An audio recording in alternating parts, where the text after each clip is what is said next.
Pemirsa, PJ Wali Kota Palembang Ratu Dewa meresmikan dua masjid baru di Kota Palembang, yakni Masjid Al-Ma'un di Perumahan Mutiara Barangan 3, serta Masjid Ar-Rofi'ah Ilyas Lasik di Jalan Kolonel Sulaiman Amin, Kota Palembang.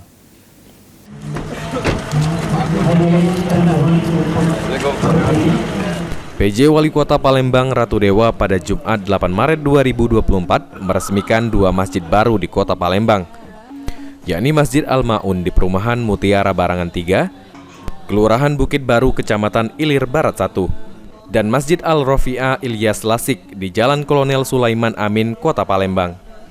Setelah meresmikan kedua masjid tersebut, PJ Wali Kota Palembang langsung melaksanakan safari Jumat di Masjid Ar-Rofi'ah Ilyas Lasik.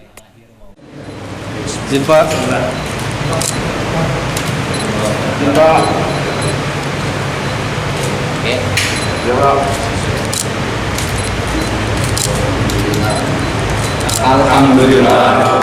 Dalam kesempatan tersebut, PJ Wali Kota Palembang Ratu Dewa bersyukur dengan peresmian masjid yang dilakukan pada hari Jumat ini. Diharapkan masyarakat bisa memakmurkan masjid yang ada di Palembang.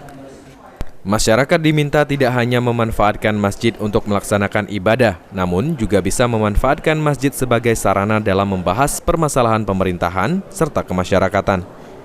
Pertama, dengan harapan semoga masjid ini bisa makmur dan menjadi siar kita, siar dakwah. Tidak hanya membahas masalah peribadatan, masalah ketuhanan, tetapi tak kalah pentingnya adalah kita jadikan masjid ini sebagai sarana pembahasan masalah pemerintahan, pembangunan, dan juga masalah kemasyarakatan. Tetapi selalu saya sampaikan pesan moral terhadap 2123 masjid yang ada di Palembang untuk tetap memperhatikan anak yatim yang ada di sekitarnya. Ditambahkan Ratu Dewa, di Palembang ada 2.123 masjid dan musola. Untuk itu, para pengurus masjid diminta untuk bisa memperhatikan dan menyantuni anak-anak yatim yang ada di lingkungan masing-masing masjid dan musola.